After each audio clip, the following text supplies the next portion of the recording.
Welcome, Sindak Story. Sana ay mapili mo rin ang kwento kong ito. Nangyari ito, maraming taon na ang nakalilipas. Kwento ito ng aming angkan. Karanasan ito ng lolo ng nanay ko na si Lolo Antonio, o mas kilala sa kanilang lugar na si Tunying. Nangyari ito doon sa kanilang probinsya sa Visayas. Noong mga panahong iyon ay nagbibinata pa lang si Lolo Tunying. At nung mga panahong ding iyon ay laganap ang nangyayaring mga kababalagan sa kanilang bayan, na hindi na mabilang sa daliri ang mga napaslang. Sabi ng iba, sigalot at awayan tungkol sa lupa ang siyang itinuturo nilang dahilan. Yung iba naman ay mga tulisan ang pinaghihinala ang may gawa. Pero ang karamihan, lalo na ang pamilya nila Lolo Tunying, ay aswang ang pinaniniwalaan nilang gumagawa noon. Minsan, nang galing sila sa isang handaan, ay ginabi na talaga sila ng pag-uwi. Medyo maliwanag ang buwan noong mga pagkakataon na iyon. Nang papadaan na sila sa may simbahan, ay nagkabiruan sila. Sinasabi kasi ng karamihan sa kanilang lugar na mayroon umanong lumalabas doon. Nakakatakot kasi ang itsura nito. Makapanindig balahibo dahil sa luma na naitayo panahon pa ng Kastila. Pero maliit lang ito kumpara doon sa simbahan na nasa mismong kabisera. At nang nasa harapan na sila ng simbahan, ay bigla silang nakakita ng isang napakalaking aso na mabilis tumatakbo. Ngunit nang mapadaan ito sa malaking puno, ay nakapagtatakang bigla iyong naglaho. At ang nakita nila ay figura na ng isang tao na mabilis tinungo yung likurang bahagi ng simbahan. Sa takot nila ay nagmamadali na nilang nilisan yung lugar at nagsiuwian na sa kanya-kanyang bahay. Hindi na nila itinuloy pa yung plano magtipon-tipon at mag-inuman doon sa maliit na kubo na kanilang pinagtatambayang magkakaibigan. Kinabukasan na magkita-kita sila, ay kalat na yung balita ukol sa isa na naman nilang kanayon na namatay. Sa pagkakataong iyon ay isang babae ang binawian naman ng buhay matapos itong makunan. Base sa usap-usapan ay uminom daw yung babae ng katas ng halamang pampalaglag.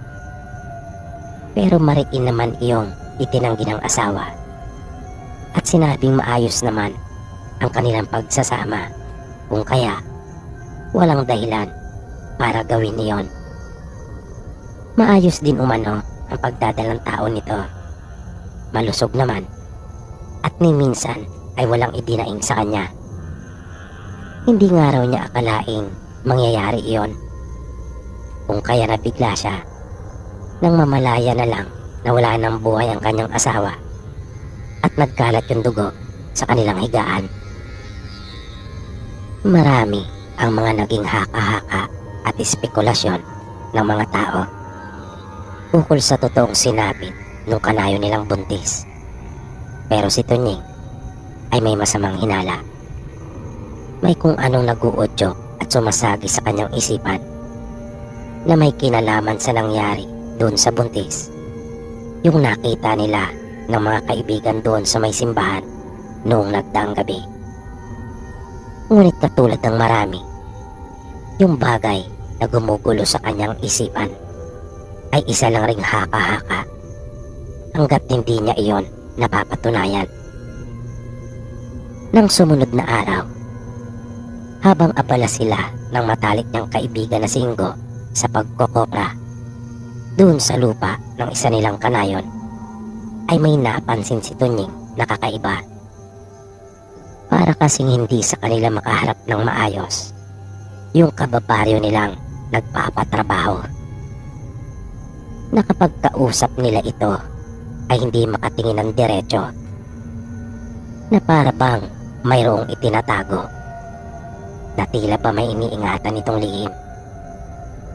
Kaya habang nagtatrabaho sila ay hindi maiwasan ni Tunying na mapaisip at balikan yung nangyari nung gabi. Matapos nilang manggaling sa handaan, naisip niyang maaaring ito yung kanilang nakita na nagpalit anyo at nagmamadali. Ang bahay kasi nito ay nasa gawing likuran ng simbahan. Dahil doon ay nagkaroon ng interes si Tunying na alamin ang katotohanan. Pero kailangan niya pang magmatsyag at maging maingat, pagkat naisip niyang hindi siya dapat mahalata nito, na kanya na itong pinagdududahan. Nang magpahinga sila para magtanghalian ay hindi doon kumain si Tunying. Umuwi siya sa kanila at doon na nanghalian. Nagpaalam siya sa kaibigang si Ingo at sinabing siya ibabalik na lamang. Nang magtanong ito sa kanya kung bakit doon pa siya kakain sa kanila at hindi doon sa inihanda nung nagpapatrabaho, ay nakaramdam siya ng konsensya dahil hindi pa niya masabi sa kaibigan ang kanyang dahilan.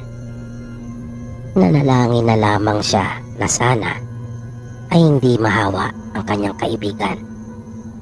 Matapos niyang makapananghalian sa kanila ay saka siya bumalik sa kanilang trabaho. Pagdating niya ay naabutan niyang nagpapahinga pa si Ingo. Panay ang pagpupuri nito sa nagpapatrabaho sa kanila dahil sa masarap na pagkaing inihain. Nakaramdam ng kaba si Tunying. Tinanong niya sa kaibigan kung ano ba ang ipinaulam nito sa kanila. Sinabi ng kanyang kaibigan na manok at 2 putahe pa ang iniluto, tinola at adobo. At pareho kasing paborito ni Ingo ang mga ulam na iyon, kung kaya nabusog daw siyang talaga.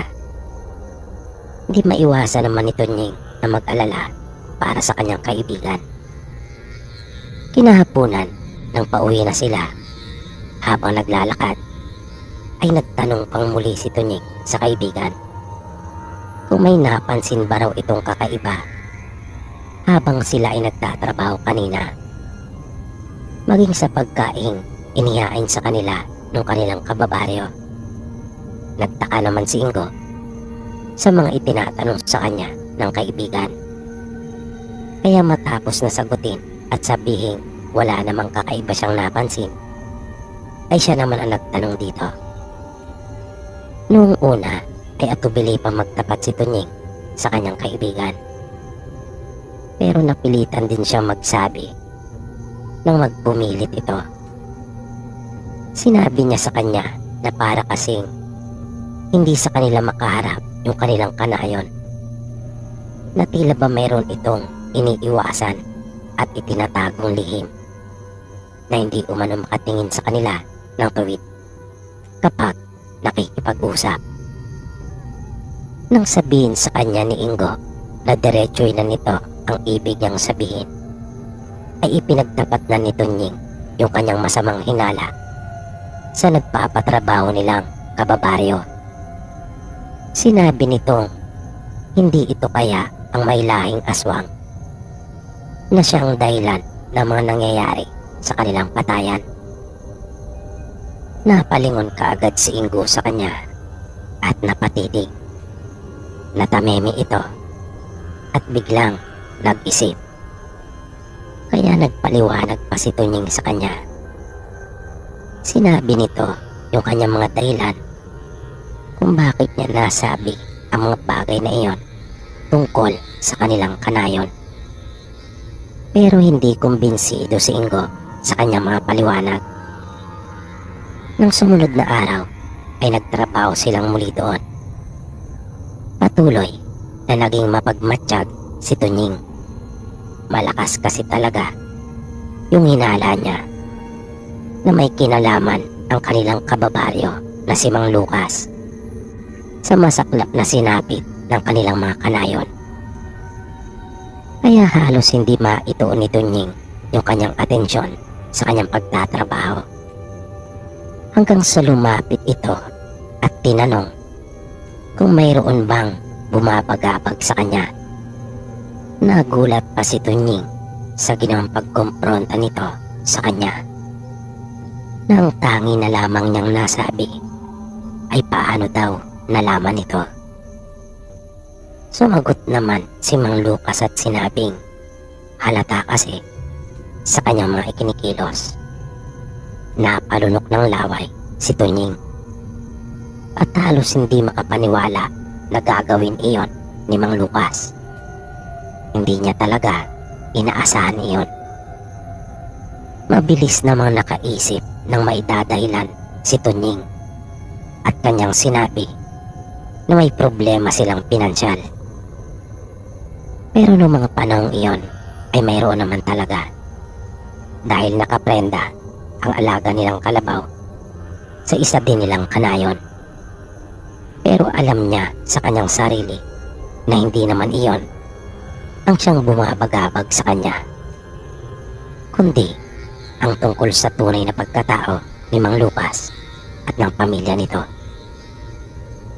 Nang marinig naman iyon ni Mang Lucas, ay mabilis nitong sinabi na kanya siyang paluluwala ng pera para hindi na siya masyado pang mag-alala at mag-isip. Inialok nito ang kanyang tulong na walang hinihintay na kapalit. Sabi pa nito ay ibalik na lamang nila Tunying kapag nakaluwag na sila, kung kailan sila magkakapera.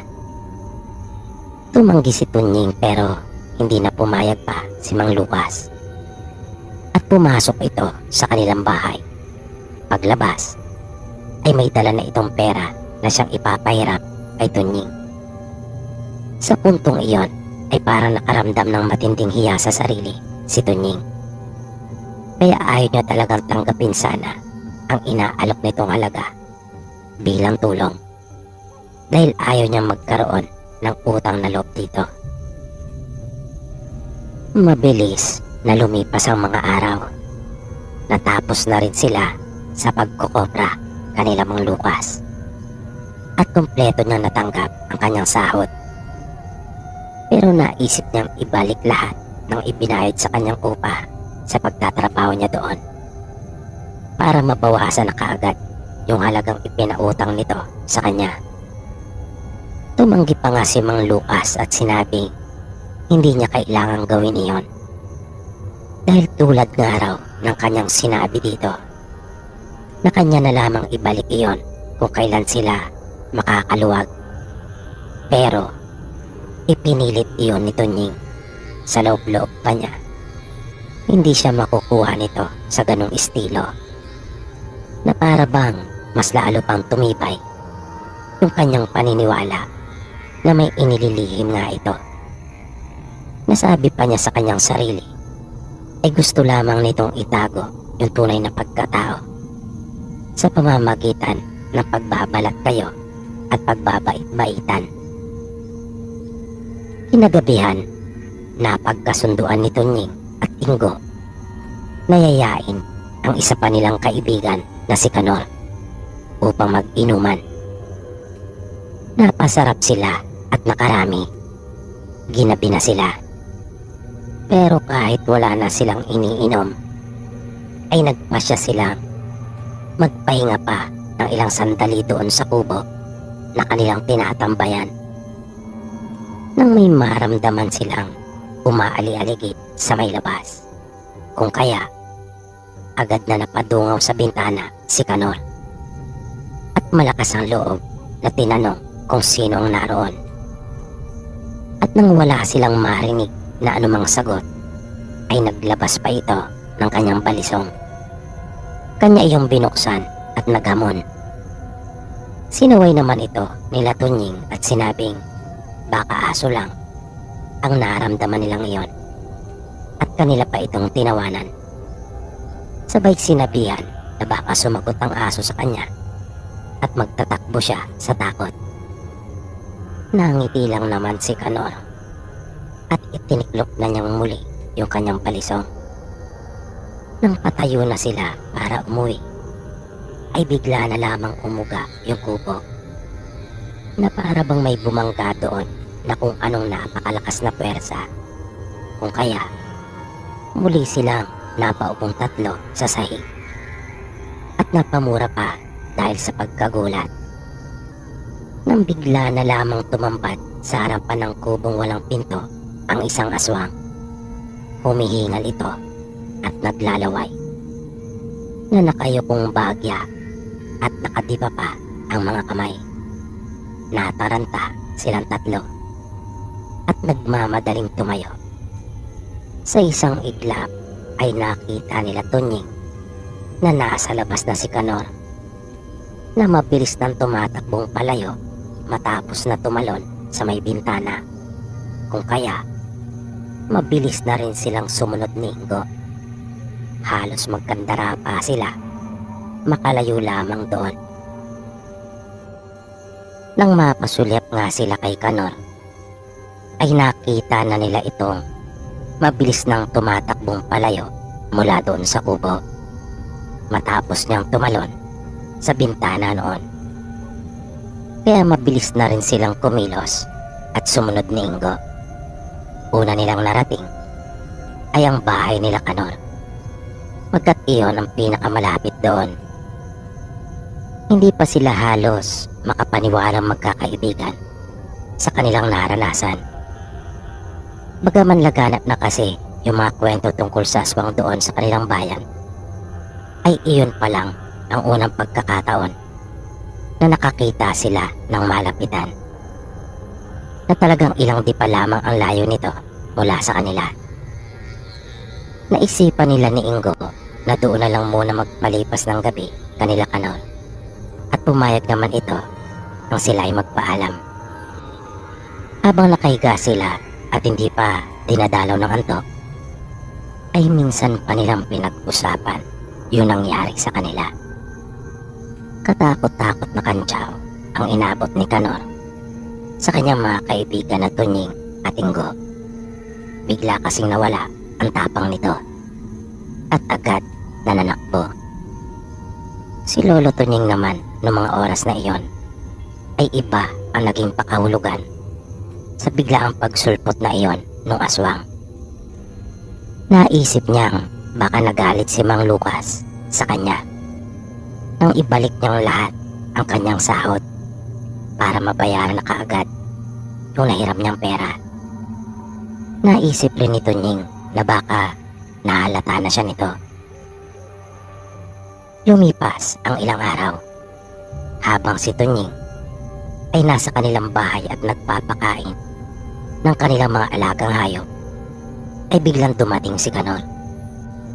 Nakiusap ito sa kanya na kung maaari ba raw na siya ay samahan nila sa gagawing panliligaw. Pumayag naman si Tunying at kanila ding inaya si Ingo. Nang patakip silim na ay nagkita-kita sila doon sa kanilang napagkasunduang tagpuan at magkakasabay na pumunta sa bahay ng nililigawan ni Kanor. Pagdating nila doon ay naging malinaw kanila Tunying kung bakit nagpasama sa kanila ang kanilang kaibigang si Kanor. Pagkat bukod pala kay Kanor ay may iba pang manliligaw ang kanyang nililigawan. Ang dami pala niyang karibal at may mga kasama ring barkada ang mga ito. Habang naroon si Kanor sa loob, ay matyaga namang naghintay sila Tunying sa labas. Mahigit 1 oras din silang naghintay doon, hanggang sa makita na nila si Kanor na lumalabas na ng bahay at magkakasama din silang umuwi. Habang nasa daan ay panay pa ang pagkukwento ni Kanor tungkol sa ginawa niyang panliligaw. May pagmamalaki pa nitong sinabi na malaki ang kanyang tsansa sa nililigawan kumpara sa kanyang mga karibal. Kaya masayang masaya ito. Nang biglang naudlot yung masaya nilang kwentuhan Nang may namataan silang mabilis na tumatakbo, patungo na naman doon sa likurang bahagi ng simbahan. Napabulala si Tunying at nabanggit pa ang pangalan ni Mang Lucas. Kaya napatingin sa kanya kapwa sila Ingo at Kanor. Na si Ingo nga ay hindi na nakapagpigil pa at tinanong ang kaibigan kung paano naman ito na siguro. Hindi kagad nakasagot si Tunying. Hindi ito nakaimik. Nang si Kanor naman ang magtanong kung paano niyang nasabi na si Mang Lucas iyon, ay tanging salitang basta lamang ang kanilang narinig na itinugon nito. Dahil doon ay pinaalalahanan siya ng kanyang mga kaibigan na mag-ingat sa kanyang mga binibitawang salita, na huwag umanong basta-basta na lamang magbibintang at baka kanya iyong ikapahamak. Hindi na nagsalita pa si Tunying, pero sa kanyang sarili ay tila ba hindi na magbabago pa ang kanyang isipan tungkol kay Mang Lucas. Pagkat malakas talaga ang kanyang kutob at buong kanyang paniniwala na ito yung aswang na gumagambala sa kanilang lugar. At para matapos na yung kanilang mga pagtatalo tungkol sa kung sino pa talaga yung aswang, ay biglang nagsalita si Kanor na kung payag daw sila ay magbantay at magmatsyag nung gabi ding iyon doon sa may simbahan, para kanila na umanong mapatunayan at malaman na rin kung sino nga ba talaga ang aswang sa kanilang baryo. Dagdag pa nito, malaking tulong umano ang gagawin nila para sa lahat nilang mga kanayon. Pero natawa si Ingo at may halong pang-iinsulto na sinabing paano nila gagawin iyon, at ang lakas daw ng loob na magaya ni Kanor. Gayong una naman daw itong tumatakbo kapag naandyan na sa kanilang harapan ang aswang. Pero seryosong sinagot ni Kanor si Ingo na hindi na umano mauulit pa yung nangyari nung nakaraan. Naunahan lamang daw ito ng sindak, kung kaya napatakbo siya. Sabay lapas na naman ng kanyang balisong. Hindi na rin umimik pa si Ingo at sinabing payag umano siya at nakahanda na. Kanilang tinanong si Tunying kung pumapayag ba ito sa naisip na iyon ni Kanor. Tumango lamang ito at sumenyas na lumakad na sila papunta doon sa may simbahan. Nakakatakot talaga ang itsura noon, na masasabi mo talaga na para bang hindi iyon pinamamahayan ng kabanalan, kundi kasamaan at kadiliman ang siyang lumulukob doon sa lugar. Idagdag pa yung nakakatakot din na kapaligiran nito at yung malamig na simoy ng hangin na nanunuot sa kanilang mga kalamnan. Na habang palapit na sila ng palapit sa simbahan, ay parang ayaw ng iakbang pa ni Tunying yung kanyang mga paa. Parang gusto na niyang umatras. At sa palagay niya, ay ganun din naman ang nararamdaman ng kanyang mga kaibigan. Pero dahil sa nagkahiyaan na, ay wala na silang magawang pare-pareho. Napasubo na sila. Pumili sila ng isang angkop na lugar kung saan sila maaaring maghintay at magbantay sa tabi ng nasabing simbahan.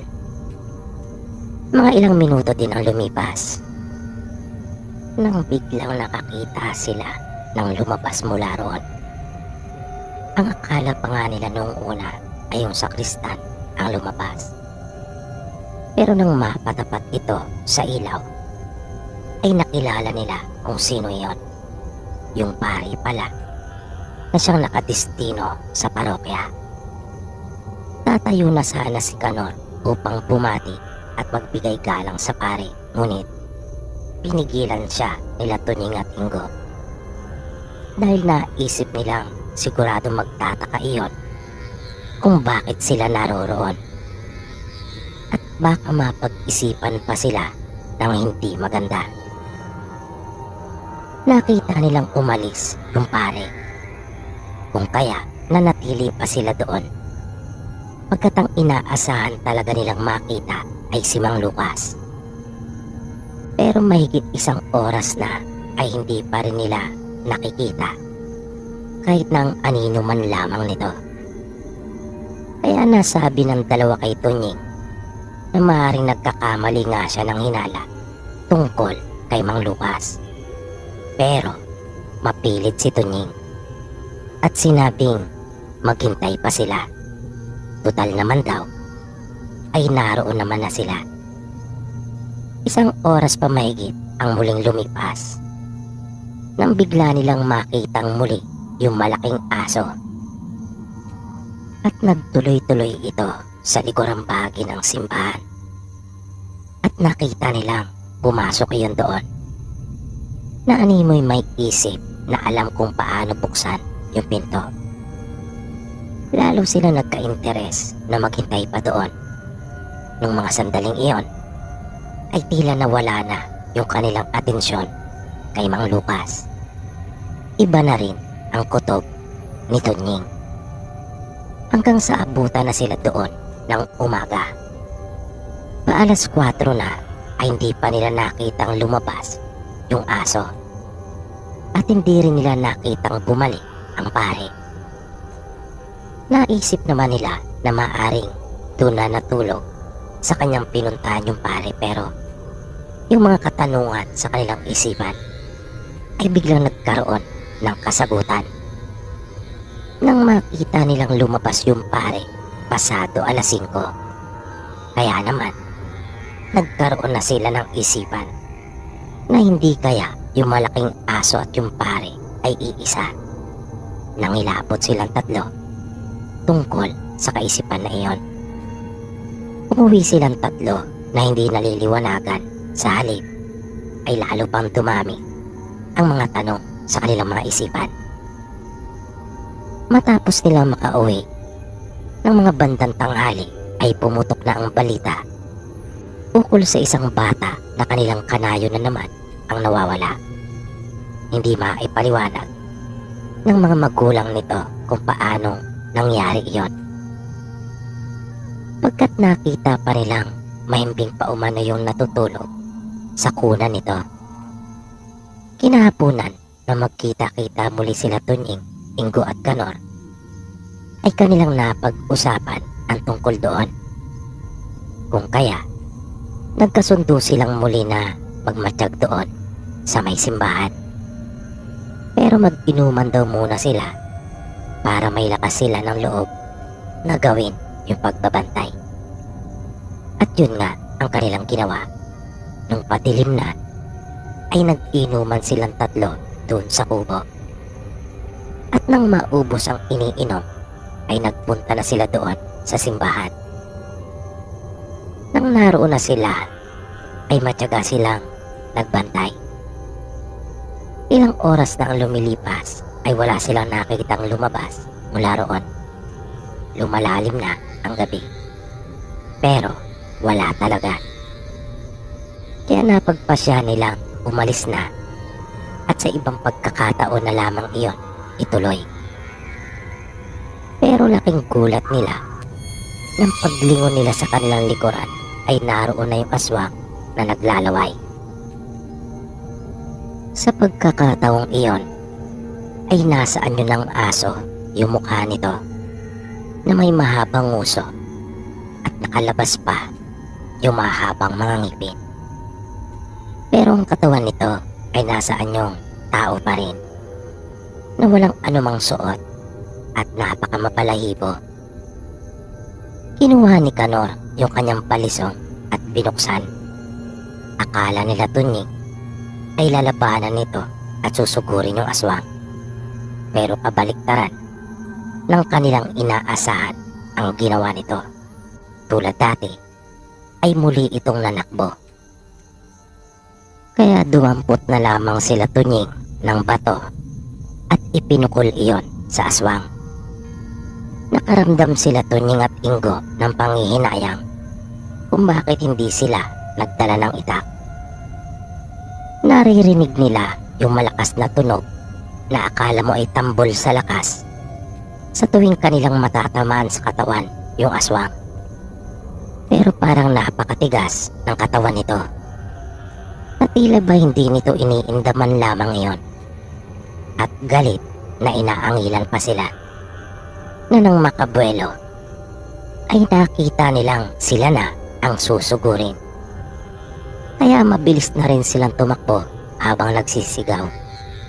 Pero sinundan sila nito. Humingi sila ng tulong. Nang mapalingon si Tunying ay nakita niyang mga 3 dipa na lamang ang layo nito sa kanila at kanyang natitiyak na maabutan na sila nito. Nang bigla silang makarinig ng isang malakas na paghagupit at may pumailan lang na isang malakas na tinig. Narinig nila ang malakas na pag-atungal ng aswang na nasaktan. Paglingon nila ay nakita nila si Mang Lucas na may hawak na latigo at paulit-ulit na hinampas yung aswang na wala namang nagawa pa kundi ang sanggain na lamang iyon ng kanyang mga kamay, na itinabo na lamang niya ang kanyang mga braso sa mukha at ulo. Rinig na rinig nila yung lakas ng hagupit na sabi pa ni Tunying ay parang nakakangilo. Hanggang sa umalis na yung aswang at mabilis nang tumakas. Nakita nilang sinundan pa iyon ni Mang Lucas at hinabol. Sumunod din silang magkaibigan. Naabutan nilang nagsasalita si Mang Lucas habang nasa harap ng simbahan at sinabing tama umano ang kanyang hinala na yung pari ngang aswang na gumagambala sa kanilang baryo na nagpapanggap lamang na banal pero kampo naman umano ng kadiliman at kasamaan. Bigla namang lumakas ang loob ng magkaibigan. Kakaiba yung kanilang naramdaman. Bigla silang tumapang at sinigawan yung pare na lumabas sa simbahan at kanila itong hinamon. Harapin daw sila at sinabihan pa nila itong duwag. Nangiti naman si Mang Lucas sa dalawa at sinabing hindi duwag ang aswang. Hinabol nga raw silang dalawa nito kanina kahit na nag-iisa lamang ito. Biglang natahimik yung dalawa at nagkatinginan na lamang. Sinabi ni Mang Lucas na nagawa na niya ang dapat gawin kung kaya uuwi na siya. Biglang napakapit yung dalawa sa braso ni Mang Lucas at sinabing kanila na raw itong sasamahan. At doon na sila nakitulog sa bahay nito. Kinaumagahan, habang nag-aagahan, ay doon nila nalaman na angkan pala sila Mang Lucas ng babaylan. Mula pa sa kanyang mga ninuno ay pawang mga manggagamot na sila mula pa ng pasimula na mga lihitimo at katutubo ng isla ng Panay. Pagkatapos nila mag-almusal ay kanilang pinuntahan ang simbahan.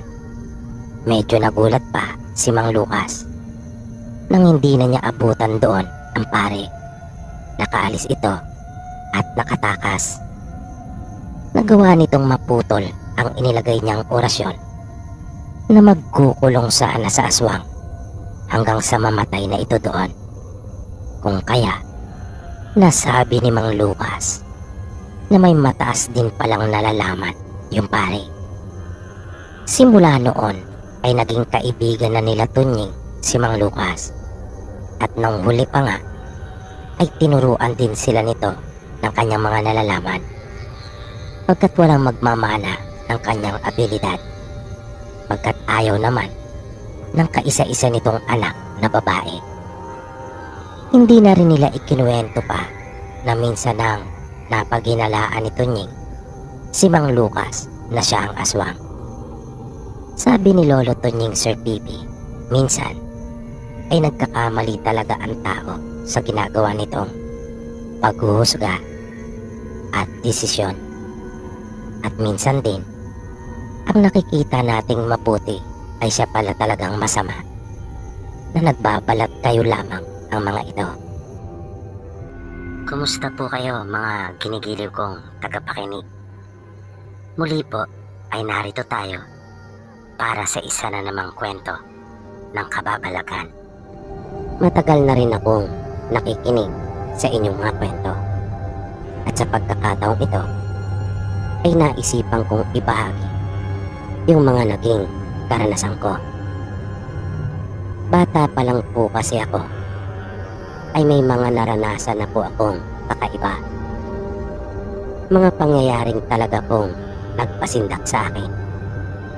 Una na nga rito, nang minsang maiwan ako sa bahay namin. Nag-iisang anak pa lang nila ako noon at palilipat lang namin ng bahay. Unang beses pa lang ako tumuntong sa bahay namin iyon, ay talaga namang kakaiba na yung pakiramdam ko. Mayroon talaga sa bahay na iyon na hindi ko gusto. Pero hindi ko naman matukoy noong mga panahong iyon kung ano. Basta ito yung mga bagay na hindi ako komportable. Ito yung pakiramdam na hindi nagpapapanatag sa akin. At nang minsan nga akong maiwan sa bagong bahay namin na yon, ay pinaramdaman na talaga ako. Mga 3:00 pa lamang iyon ng hapon at bigla na lang bumuhos yung malakas na ulan. Kasunod noon ay bigla rin nag-brown out. Ito yung mga panahong madalas ang brown out sa buong bansa. Pagkamatay ng ilaw, ay bigla na lang ako nakarinig ng isang malakas na pagkalabog doon sa itaas na bahagi ng bahay. Bali 2 palapag po kasi yung bahay namin. At yung malakas na pagkalabog na iyon ay nasundan ng mga yabag na may isip mo talagang mayroong tumatakbo doon sa itaas.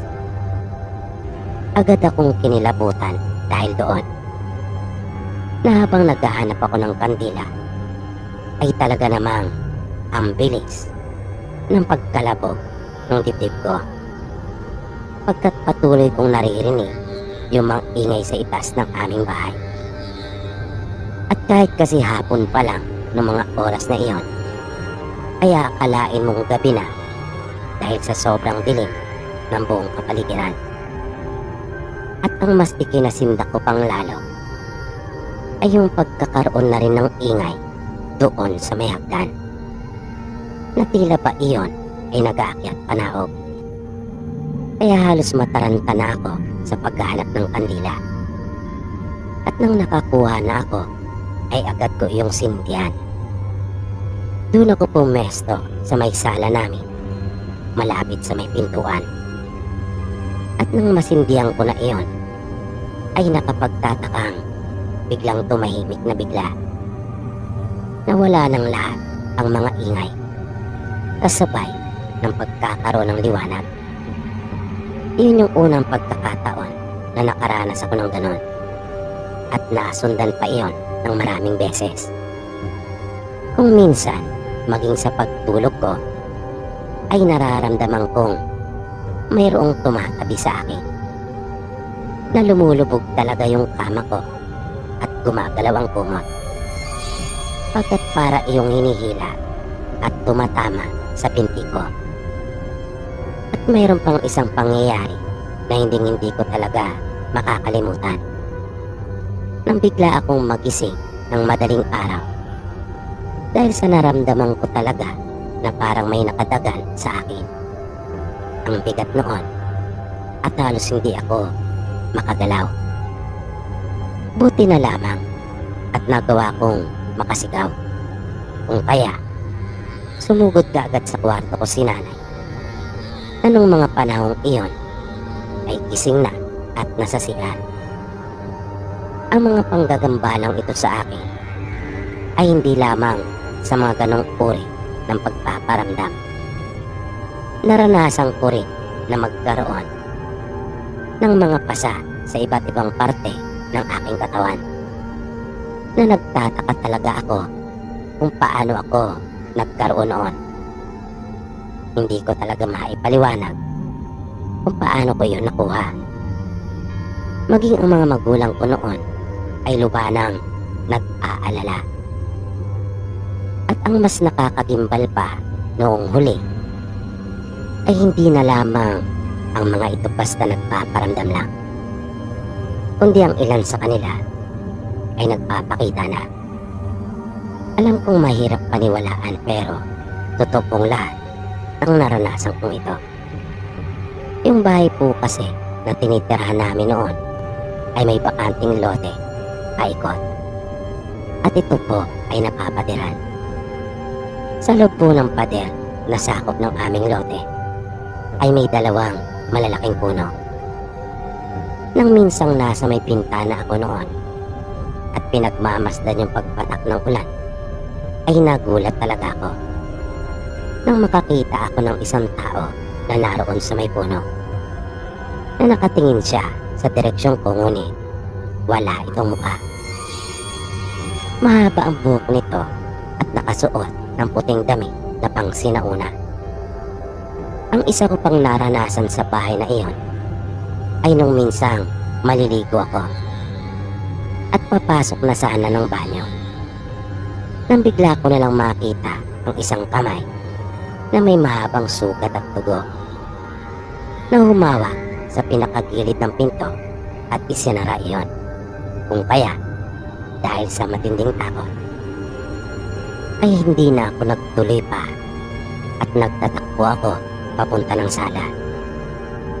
Ang pinakahuli kong naging karanasan ay nang minsang galing ako sa paaralan. Hindi maganda ang nararamdaman ko noong mga oras na iyon, kung kaya matamlay ang aking katawan. Pagpasok ko ng bahay ay dire-diretso ako at paakyat na sana ng hagdan nang makita ko sa may itaas ang isang babae na naroon at nakatalikod, na nakasilip ito sa pagitan ng kanyang mga binti. Dahil sa pangyayaring iyon ay tuluyan na akong nagkasakit. Kahit ipinagamot na nila ako sa doktor ay walang naging pagbabago. Gumaling lamang ako nang kanila akong patingnan sa isang manggagamot, nakakilala ng mga magulang ko. Ngunit hindi maganda ang sinabi nito. Pinayuhan niya sila nanay na kung magagawa naman namin ay lumipat na lamang kami ng bagong matitirahan, dahil nanganganib umano ang aming mga buhay.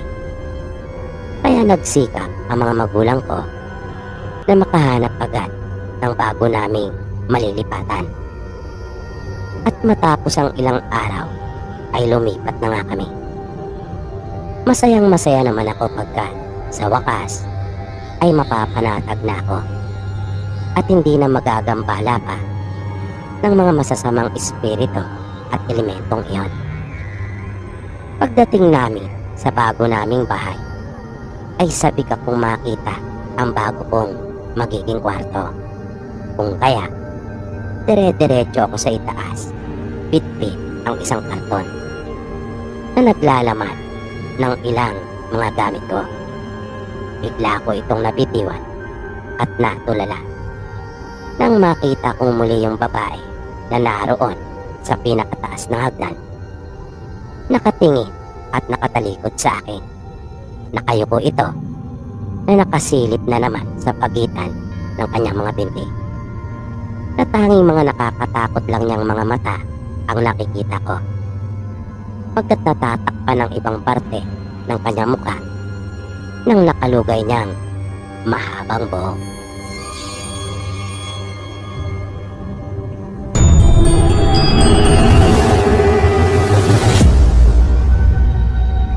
Magandang gabi po, Sir PB. Tawagin mo na lang po ako sa pangalang Raymart. Nais ko lang din pong ibahagi sa inyo yung naging karanasan ko nung bata pa ako. Laking Maynila po ako, ngunit nabigyan ng pagkakataong makipagbakasyon sa probinsya ng nanay ko nang mamatay si Lola. Bali iyon po yung unang pagkakataon na nakarating ako doon. At nasa kabundukan po talaga ang bahay nila, na noong mga panahong iyon ay bibihira ang mga bahay doon na yari sa bato, na halos lahat yata ng aming nadaanan nung kami ay bumabiyahe ay talagang mga payak lang at pangkaraniwan. Kabilang ang probinsya nila sa mga mahihirap na lalawigan sa buong bansa noong mga panahon yon. Tanghali nang dumating kami mismo doon sa bahay ng mga magulang ni nanay. Iilan lang ang mga taong naroon. Kung kaya, ramdam mo kaagad ang lungkot. Pero kakaiba pala doon kapag may lamay. Dahil paggabi ay dumadagsa ang mga tao at nagkakasiyahan. At kaya naman wala halos tao kapag araw ay dahil abala ang mga ito sa kanilang pang-araw-araw na gawain. Nakilala ko rin sa unang pagkakataon yung mga pinsang ko na anak ng mga kapatid ni nanay, at dalawa sa kanila ang halos kaedaran ko. Mas matanda lamang sila sa akin ng 1 taon. Ito ay sina Nognog at Ipe. Sila kaagad ang nakapalagayang loob ko. Nasa ika-6 na baitang ako noong mga panahong iyon, habang sila naman ay parehong tumigil pagka mga walang hilig sa pag-aaral.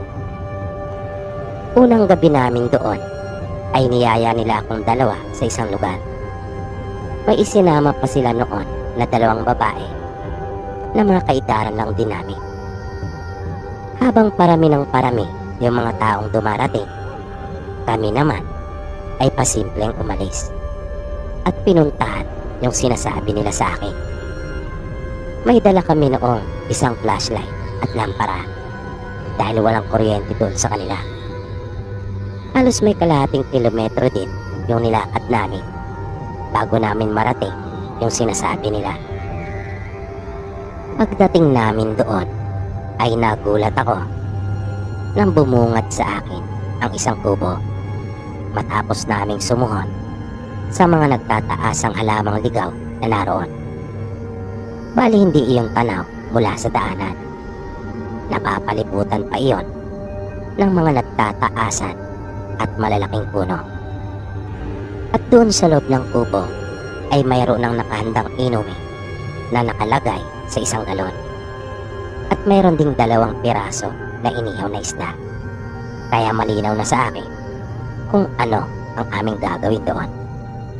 At dahil gusto ko ring maranasan iyon, kung kaya hindi na ako tumanggi pa ng kanila kong alukin. Maging yung 2 babae ay kasali.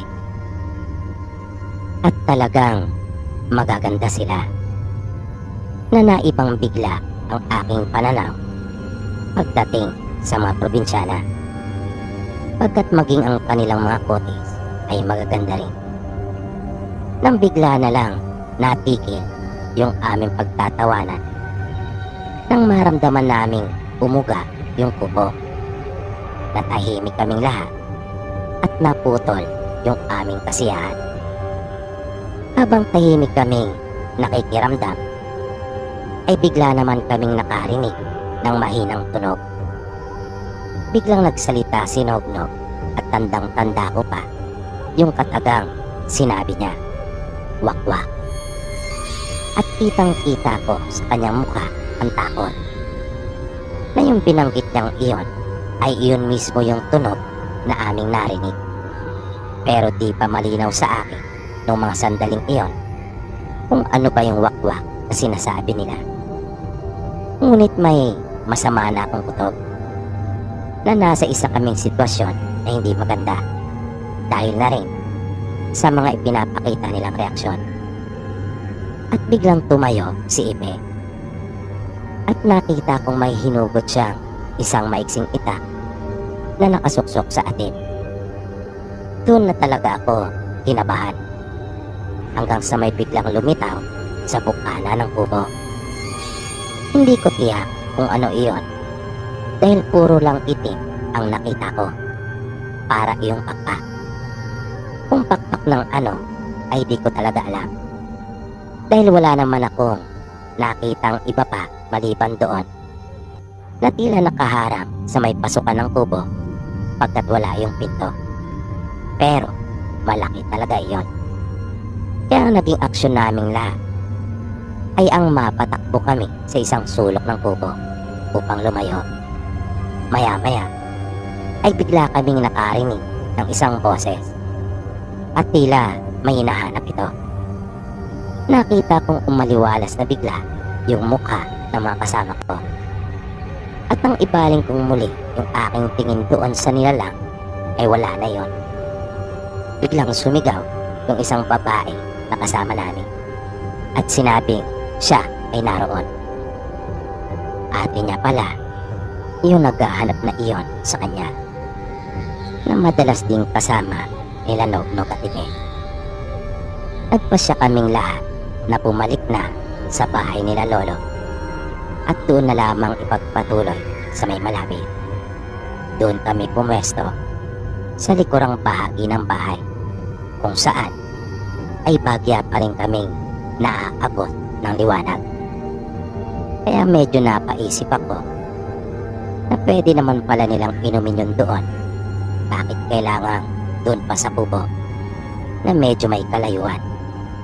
Kaya duda ko ay may iba pa silang gagawin doon. At siguro gusto ng dalawa kong pinsan na maranasan ko rin yun, o di kaya naman ay nais nilang magpasikat sa akin, na naudlot naman dahil sa dinayo kami ng aswang na ang tawag sa kanila ay wakwak.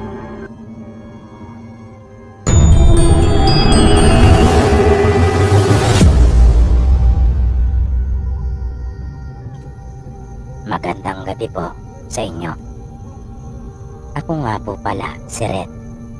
Isa rin ako sa inyong mga tagapakinig. Naengganyo akong sumulat sa inyo para ibahagi yung karanasan ng kapatid ng mama ko. Dahil na rin sa mga narinig kong kwento mula po dito sa inyong channel. Bali naganap po ito doon sa kanilang probinsya. Mayroon po kasing nililigawan noon ang kapatid ni mama na si Tio Narding. At ito ay taga-ibang bayan, na may kalayuan po talaga ang lugar ng babae mula sa kanila. Noong mga panahong iyon ay hindi pa gaano uso ang sasakyan doon sa kanilang lalawigan, na kung meron man silang nakikita ay mangilan-ngilan lamang at mabibilang talaga sa daliri. At wala pang mga pampasahero noon, pawang mga pribado lamang, kung hindi naman ay mga truck na ginagamit sa pagdi-deliver ng iba't ibang produkto. Kaya ang tao noon sa kanila ay sanay talaga sa malalayong lakaran. Kung minsan naman ay kalabaw o di kaya ay kabayo ang kanilang sinasakyan. At ang kapatid ni mama ay may inaalagaang kabayo noon. Paalaga ito sa kanya ang kanilang tiyuhin. At iyon ang kanyang ginagamit sa panliligaw. Ayon sa kwento ni Tio Narding, nang minsan siyang magpuntang muli sa bahay ng kanyang nililigawan, ay may nakasabay siya na taga roon lang at kababaryo ni Mila. Ito yung dalaga na kanyang pinopormahan. Anong huli ay nalaman pa niyang magkababata pa ang mga ito. Nang dumating siya ay hindi naman na nagtagal pa yung lalaki. Umalis din daw ito kagad. Natinanguan lang daw siya nito nang siya ay makita na naninigarilyo sa labas. Gumanti lang naman daw siya ng ngiti dito at kanya pang initian bilang pagpapakita na hindi siya galit. At hindi naman talaga iyon binigyang pansin ni Tio Narding. Sabi pa niya, hindi rin siya nailang o nabahala. Naisip niyang bahala na kung sino sa kanila ang siyang mapipili Katwiran pa niya, kung hindi ukol ay hindi bubukol. Na ang ibig niyang ipakahulugan, kung hindi para sa iyo, kahit anong pagsisikap at pagpupumilit mang gawin, ay hindi talaga mapapasa iyo. At si Tio Narding, ayon na rin sa paglalarawan ng nanay ko, ay talagang mabait. Pasensyoso ito at napakalawak ang kanyang pangunawa. Pero maprinsipyo talaga itong tao. Pumasok na siya sa bahay at bumati ng isang magandang gabi sa mga naroroon. At nag-usap na sila ng kanyang nililigawan. Nang magpaalam siya ay gabi na. Hindi nga tiyak ang eksaktong oras nung mga sandaling iyon. Pero ginabi na talaga siya ng gusto. Dahil sa napasarap ang kanilang naging pag-uusap. Wala namang problema. Dahil sa may dala naman siyang flashlight. At sanay na rin naman itong lumakad ng gabi. Nang nakaalis na siya sakay ng kanyang kabayo, ay hindi niya pinatakbo ang alaga. Sa halip ay malumanay lang umano ang ginawa niyang pagpapalakad dito. Ayaw niya kasing pwersay nito at baka naman masyado nang mapagod. Dahil kanya na itong pinatakbo nung siya ay papunta pa lamang. Pagkukwento pa niya, pasipol-sipol pa siya habang binabaybay yung daan. Nang biglang mayroon siyang narinig na sumisingit sa pagitan ng kanyang ginagawang pagsipol. Pero nagpatuloy lang umano siya at hindi nagpahalata. Ngunit medyo hininaan niya ng kaunti yung kanyang pagsipol. Nais niya kasing masiguro kung tama nga ba ang kanyang narinig. Dahil parang huli talaga iyon ng aswang. At sa ikalawang pagkakataon ay muli nga niya iyong narinig. At hindi nga siya nagkamali. Huli nga talaga iyon ng aswang. Dahil doon ay naging mas alerto pa siya. Aminado siyang nakaramdam din ng kaunting kaba pero hindi siya nagpataig sa takot na kanyang naramdaman. At habang nagpapatuloy siya, ay napapansin niyang sumusunod iyon sa kanya. Kaya naisip ni Tio Narding na talagang siya ang pakay nito at hindi basta napadaan lang. Ipinagpatuloy pa rin niya yung kanyang pagsipol habang patuloy na naglalakad yung kanyang kabayo. Patay mali siya lang siya. Pero nakahanda na sa anumang pwedeng mangyari. Nang bigla na lang huminto ang kanyang kabayo at ayaw nang magpatuloy pa. Kahit na anong utos niya dito gamit ang kanyang mga paa, ay ayaw talagang sumunod nito. Bahagya pa nga niya itong hinagupit sa tagiliran upang mapilitang sumunod. Pero ayaw talaga. At sa halip na umabante ay umaatras pa ito. Kaya kinutuban na siya ng hindi maganda. Naalala niyang bigla yung ibinahaging kwento ng kanilang lolo tungkol doon. Na kapag ang kabayo ay biglang kumilos ng ganon, ay siguradong mayroong masamang elemento na humaharang sa dinaraanan nito. Ayon kay Tio Narding, talagang nanindig ang kanyang mga balahibo ng mga sandaling iyon. Pero pinaglabanan niyang pilit ang takot. Kung kaya, hindi siya nalito o nataranta. Ginawa niya yung turo sa kanya ng kanilang lolo. Kung kaya, mabilis siya naglabas ng lighter. Sinaunang lighter ito na isang sikat na brand ng mga panahong iyon na nilalagyan ng fluid at ito ay windproof. At nang magsindi na iyon ay agad niyang inilapit sa buhok ng kabayo na nasa gawing batok nito. Mabilis na umalingasaw ang mabahong amoy ng sunog na balahibo nito. At bigla na lamang tumakbo ng ubot bilis yung kabayo. Kumapit siya ng mabuti sa renda nito. Pagkat noon lang niya ito nasakyan ng ganong kabilis ang ginagawang pagtakbo. Pero hindi pa rin siya napanatag. Dahil kanya pa rin naririnig ang huni ng aswang na malakas ang kanyang kutob na sinusundan pa rin siya nito. Hanggang sa masapit na nila yung ibabaw na bahagi ng burol na malapit na sa kanilang bahay. At biglang huminto yung kabayo. Sumigaw si Tio Narding at humingi ng tulong. Dahil ramdam niyang sinundan pa rin siya ng aswang. At alam niyang nasa paligid lamang ito. Kung kaya nga biglang huminto na muli yung kanyang kabayo.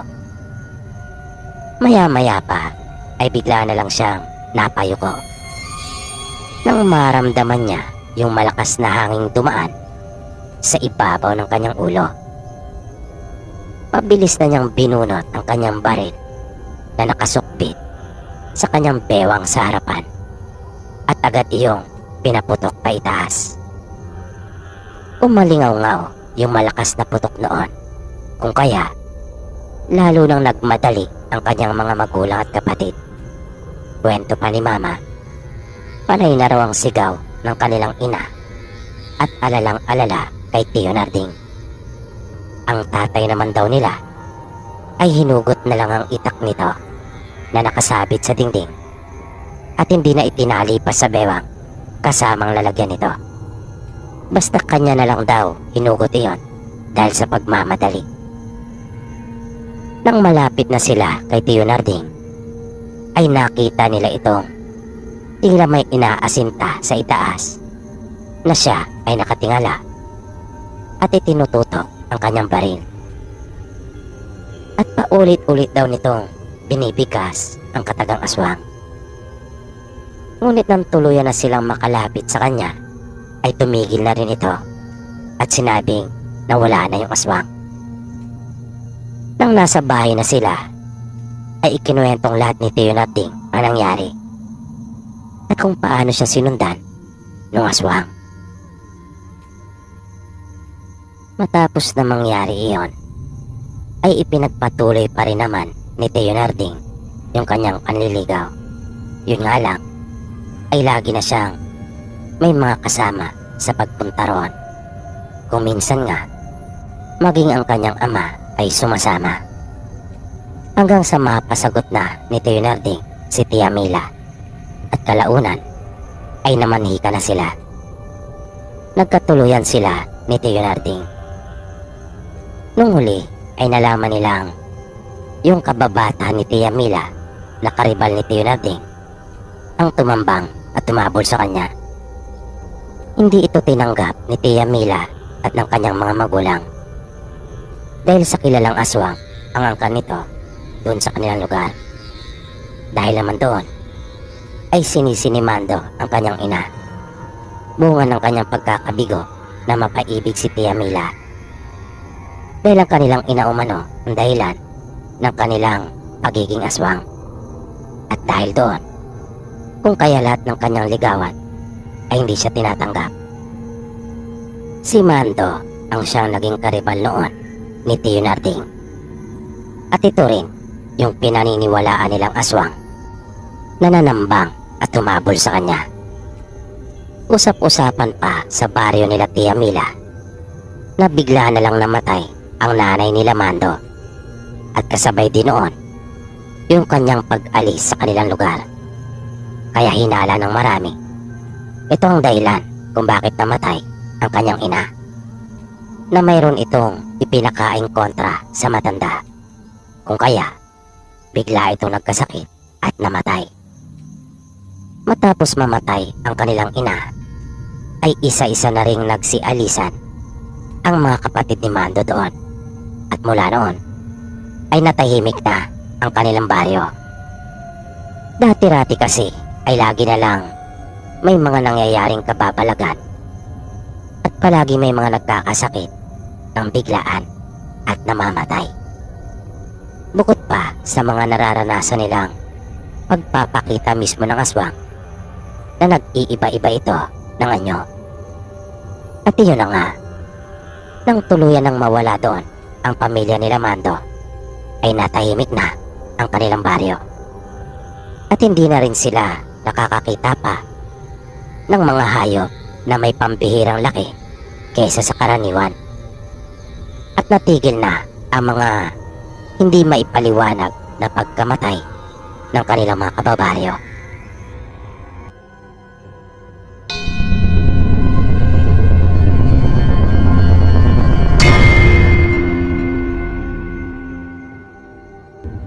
Magandang gabi po sa inyong lahat. Narito na po muli tayo para sa panibagong mga kwento para sa taong ito. Unahin na po natin ang kwentong ipinadala ng isa nating kababayan na nagpakilalang si Roland. Isa din po siyang OFW at may nakakakilabot siyang karanasan noong mga panahong nagbibinata pa lamang siya.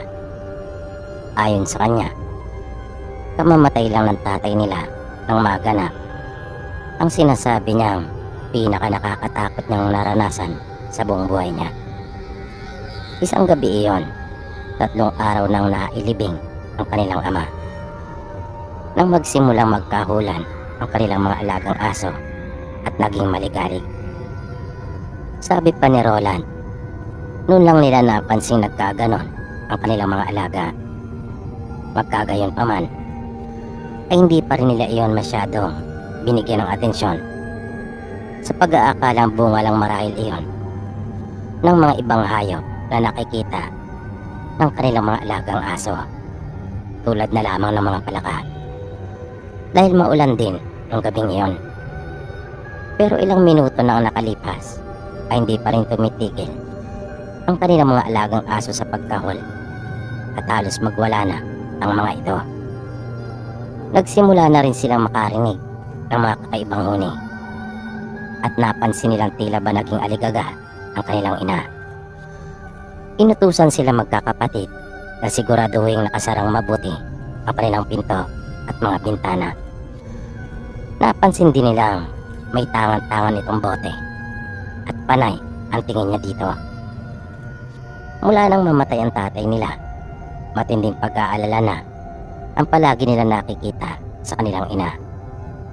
Para bang mayroon itong matinding kinakatakutan at nakita nila ang mas matindi pang takot sa mukha ng nanay nila noong mismong gabing iyon. Na napansin lang maluha-luha na ito at nanginginig ang kanyang boses habang nag-uutos sa kanila. Maya-maya pa ay nakarinig sila ng isang malakas na boses na para bang isang leyong umaatungan sa labas ng kanilang bahay.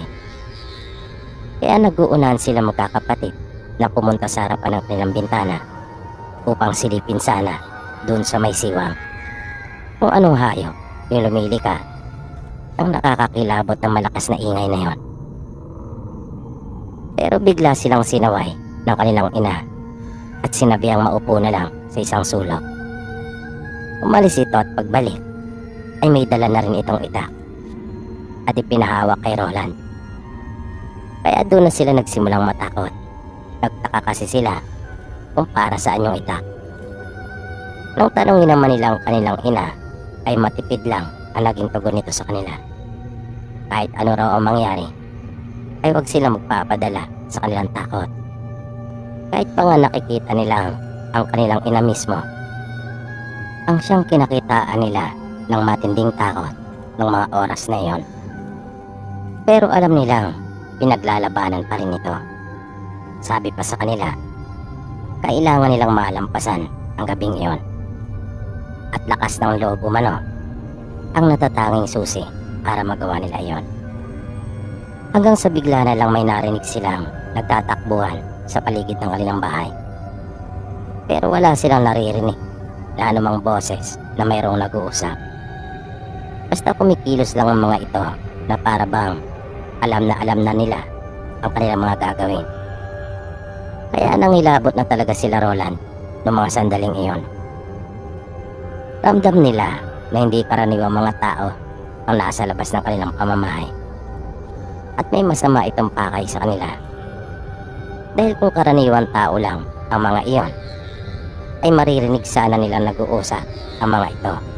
Di kaya naman ay tatawag na sana sa kanila. Kahit magandang gabi nga lang na pagbati ay wala silang narinig. Kaya masama na nilang kutob. Ayon pa kay Roland, halos yakapin na niya yung itak at parang wala siyang balak na gamitin iyon dahil sa tindi ng takot na kanyang nararamdaman. Habang yung dalawang kapatid naman niya ay pilit na nagsusumiksik sa kanya.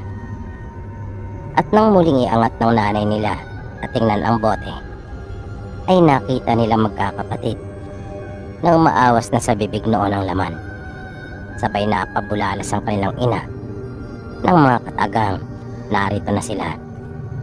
Sino yung sila na binabanggit ng nanay nila at ano ang pakay ng mga ito? Yan ang mga tanong na kagad naglaro sa isipan ni Roland noon. At hindi sila makapaniwala sa mga sumunod na nangyari.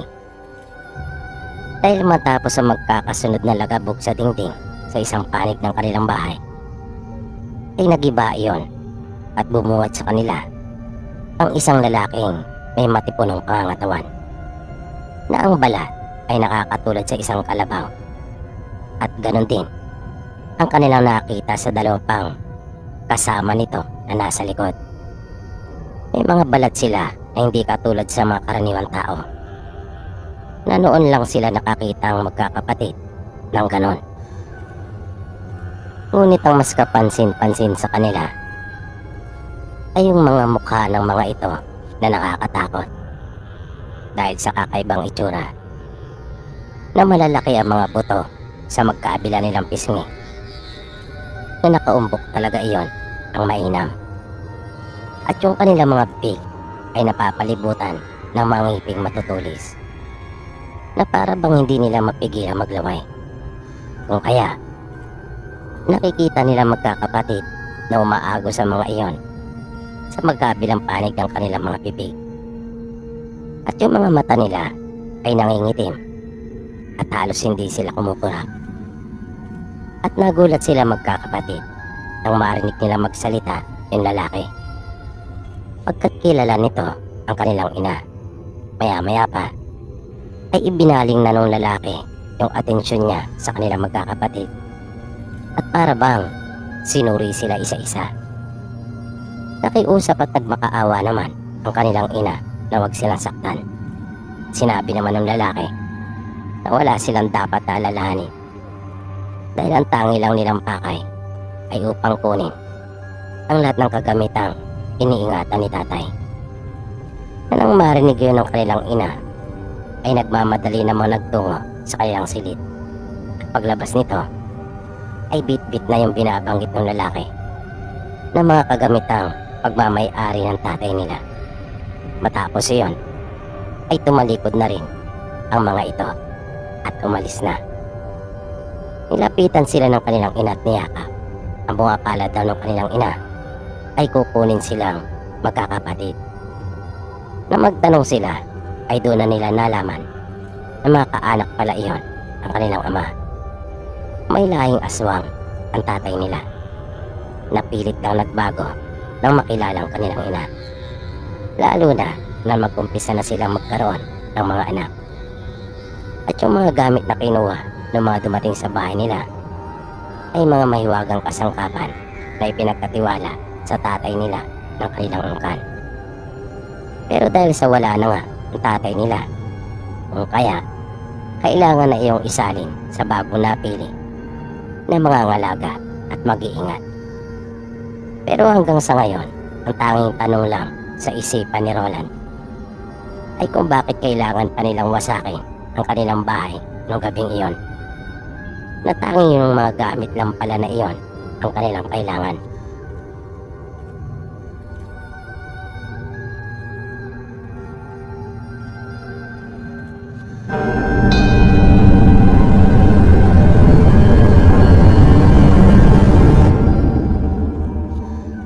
Ang sunod naman po nating kwento ay tungkol sa nakakatakot na karanasan ng isa rin nating taga-subaybay na nagpakilalang si Ernesto.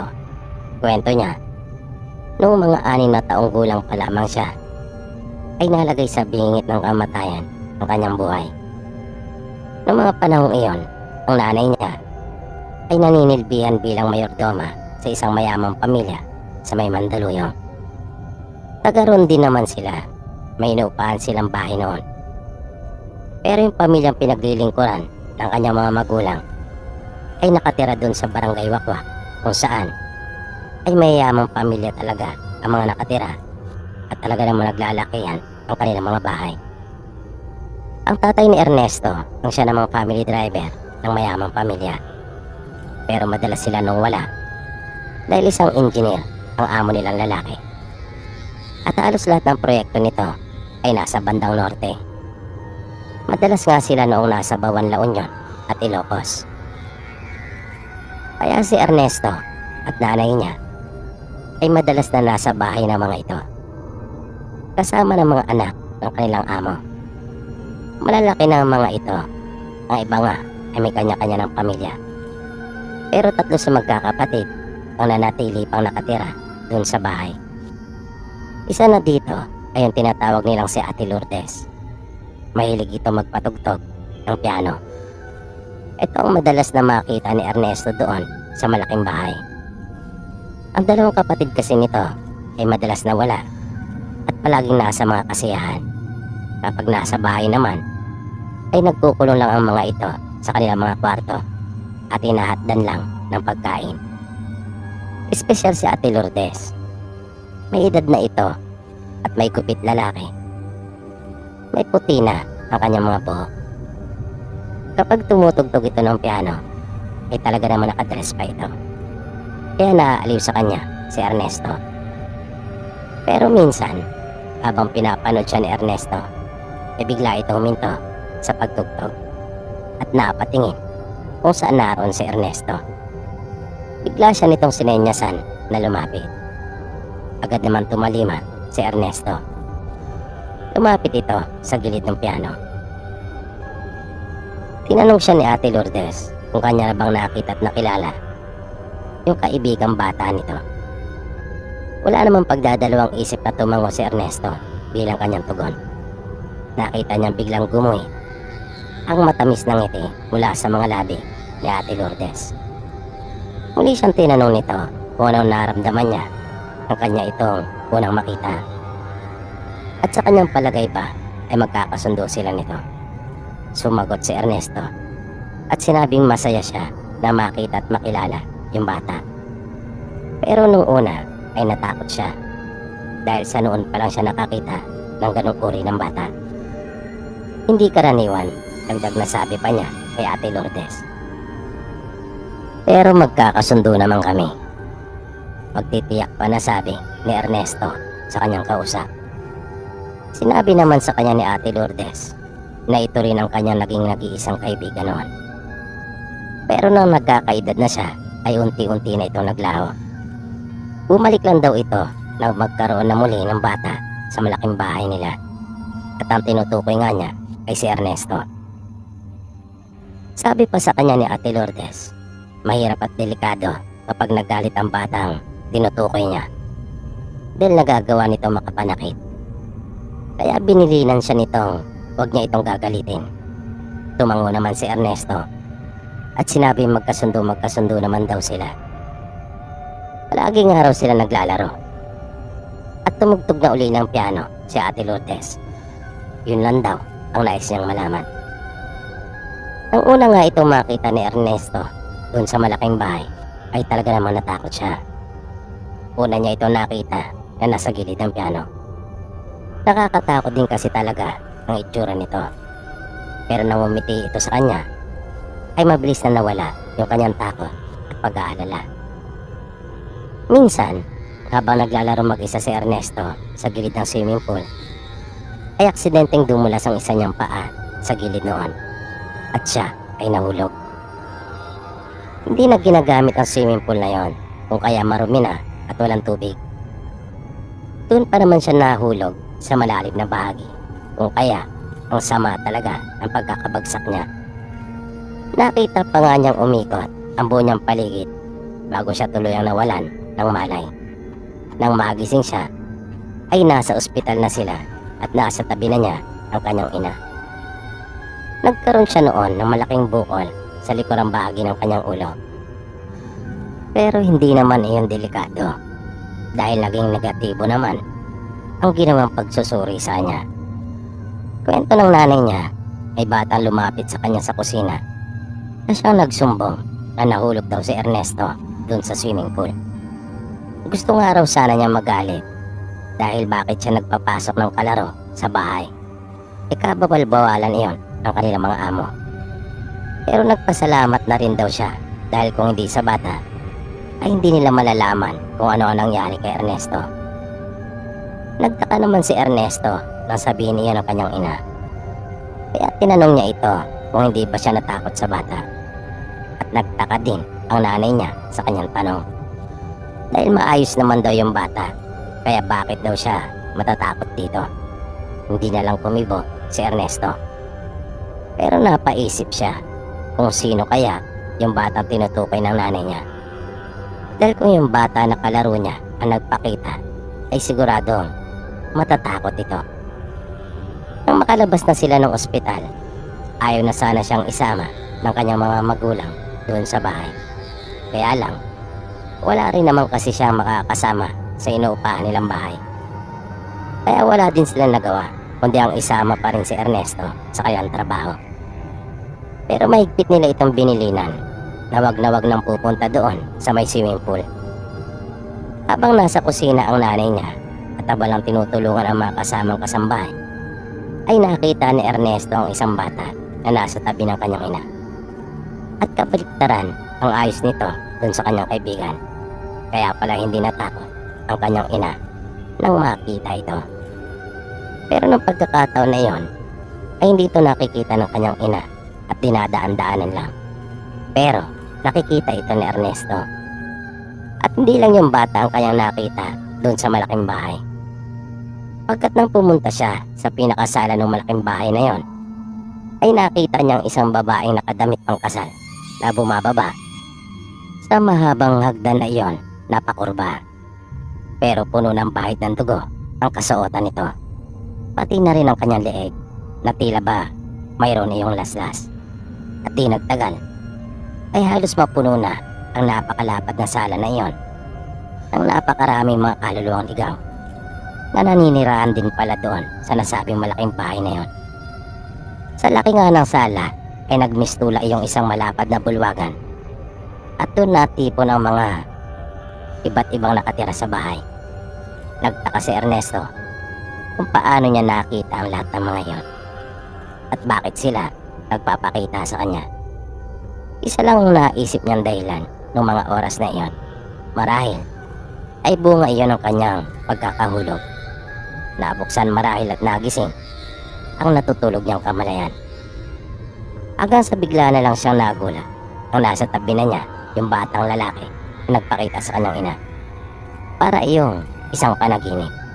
Hindi siya makapaniwala. Ay pinagtapat sa kanya yung bata. Bigla siyang kinabahan dahil nalaman niya mula dito na yung una niyang nakita at inakalang kaibigan ay hindi pala mismo ang siyang tumulak sa kanya dun sa swimming pool. Nagpapanggap lang pala itong mabuti, pero ang totoo ay isa itong masamang elemento. At kahit wala ka namang gawing masama, ay basta lang itong nagagalit at sasaktan ka. Pero siniguro naman sa kanya ng batang lalaking iyon na hindi na siya muli pang masasaktan noon. Dahil babantayan na siya nila. Na hindi lang pala nag-iisa yung batang lalaki, kundi marami sila na mga mabubuti at handang tumulong. Mula noon ay naging karaniwan na lamang para kay Ernesto ang makakita ng mga kung ano-anong kakaiba na hindi kayang makita ng mga karaniwang tao. Pero nang sumapit na siya sa 15 kaarawan niya, ay nagtaka si Ernesto nang kusa na lang rin ito maglaho. Dito po pansamantalang nagtatapos ang ating programa. At sana po inyong nagustuhan ang kwentong ating itinampok sa pagkakataong ito. Sana po ay patuloy niyo pang subaybayan ang mga susunod pa nating kwento. Maraming salamat po.